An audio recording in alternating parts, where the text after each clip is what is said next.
being overly ambitious kugamba, let us have discussions and conversations if the tourism ministry can be stationed here. We're not asking for too much. Rundi others amataja ga tourism hakire ga kubeire hano.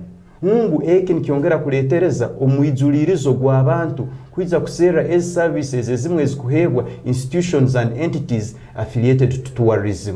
Bagamba ora banenda ticket ya gorillas offices zirinka ora banenda kumanya bya tourism offices zirinka mu tourism city. The other thing was itwe totorere Fortpoto tourism city is a gateway to most of those tourism or tourist sites. We are surrounded by national parks, but how many national parks have our leaders given incentives to come and establish their offices? Okay. Such that omuntu bwarabanenda kujja kubunga nguhano abukuba. I think we have one that is Kibale National Park. How many national parks do we have? There are about 4 or 5 that are surrounding us. All those people should be having their offices here. But that has to be started by the leaders, encouraging them to open up. Nuko abantu ngo their journey starts from here. Abukuba hano beja kuijaho, in most cases in barabambaramu bagenda, they use it as a highway to those destinations. Okay. But tusemerire nko bwebembezi kusera ebintu ebirakwatira abantu hano. We could have even requested or had a conversation with the government to have a national level tourism school hano mu tourism city. A national level, I think I bold that statement, a national level. Well, abantu bayingi, they don't differ from what you speak.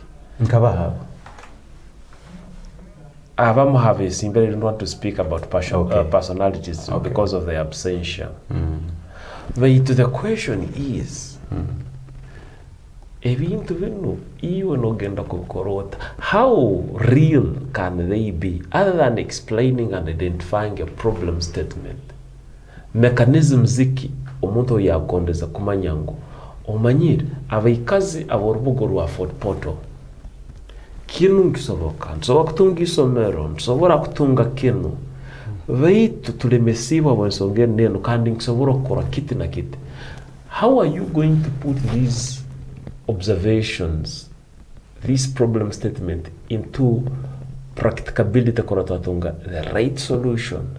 All you are speaking like any other politician.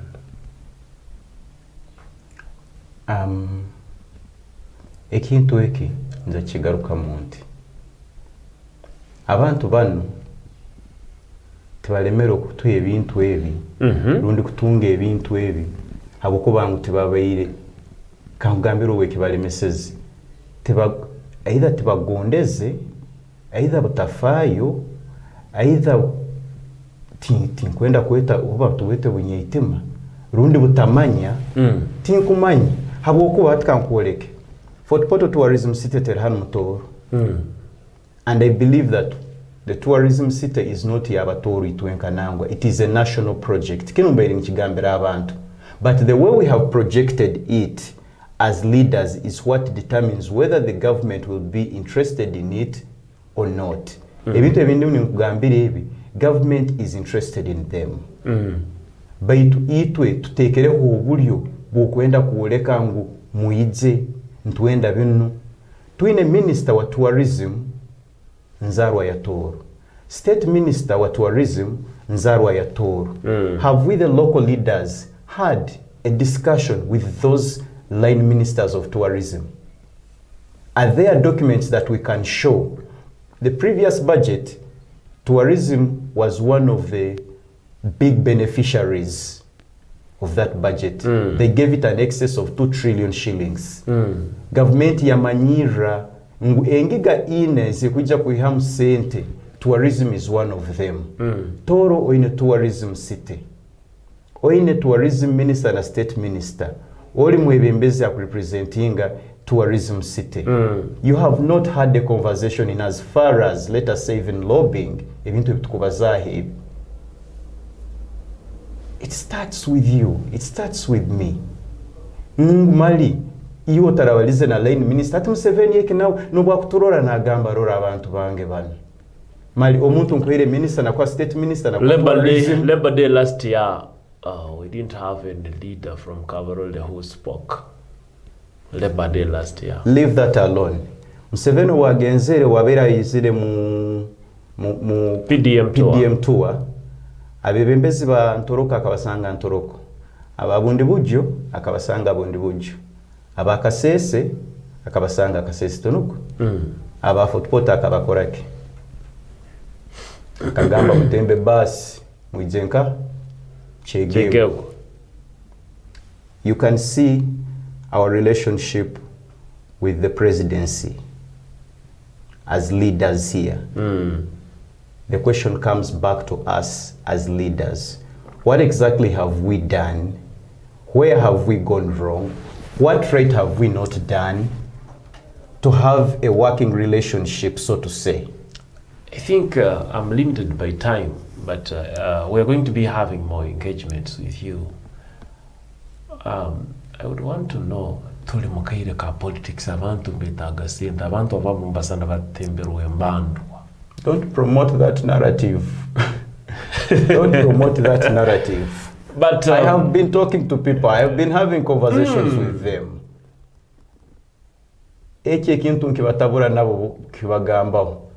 Bakagusa sinza 10-20 nizo ziratukurake kabazituhire last election. Kabazituha mutamweri. But are we worth that? What I believe and what I suggest, especially to the media, let us promote a constructive, a productive conversation in as far as akaruru kanu kaidzi. Sente abantu bazange. Kanumbagamba watakuwatezi kuruga handi hati abwakinyo mwenda kuwatezabo. Let us not promote that narrative because it is anti-people. Okay. Okay. Well, in your last remarks, iwe chokweta ekintakaguiza kiwa gondeza kumanyisa owatalirire nogo wakutondera Fort Radio.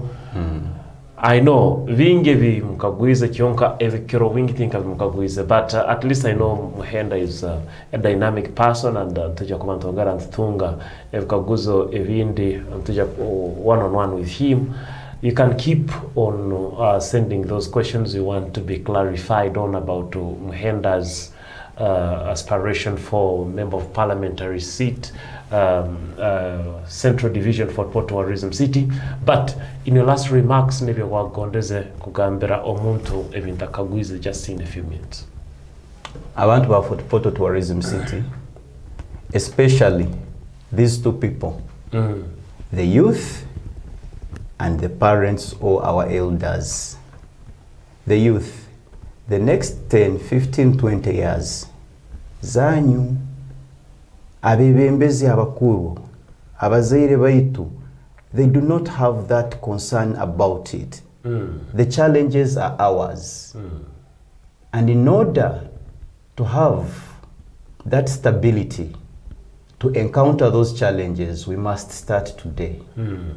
And to start today is to get involved in areas and spaces of leadership. Okay. I'm so passionate about young people getting involved in areas of leadership, in spaces of leadership, in positions of leadership, because I know what leadership does. And when the leadership is pro-people, it can do wonders. Fortv needs a kugenda maiso munzige itwatweire takwetegereza. Baitu nkiza kutandika n'obwebembezi kandi obwebembezi obwomugigi gunu nyenda kwa scenario a 70, 50, 60-year-old person ebitekerezo bye myaka 2-3 tibikorora muno busa. He's not concerned about it. Baitu nyo musoromi iwe munywani wange, your thoughts are stretching that wide, decades. The more you stretch your brain, the more it gets pathways of how to go about things. Okay. Fundamentally, ekinywe nsinganto ncho chakwe kibatwara nkibaleta nombwebembezi ngwabo kuba the future awaits for you, but you have to start working for it now. And one of those areas you have to get interested in is leadership. It determines distribution and allocation of resources which lead to development and growth of our communities. Okay. Please get interested. Nomsoromi obwiro burahika na asabo yemere nawe mu rugendo rwatandikire. Mukama abaho mugisa.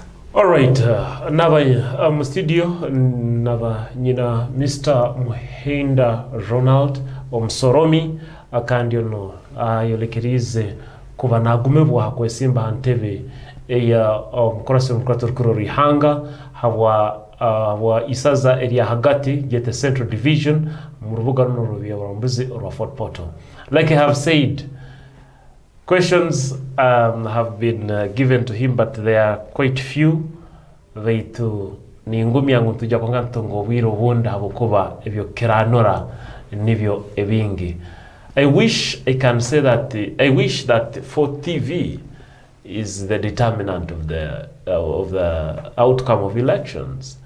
Only that we have a few votes around, and we just say that we just recommend for people to take their own choice basing from the discussions we have had, the discussions we get.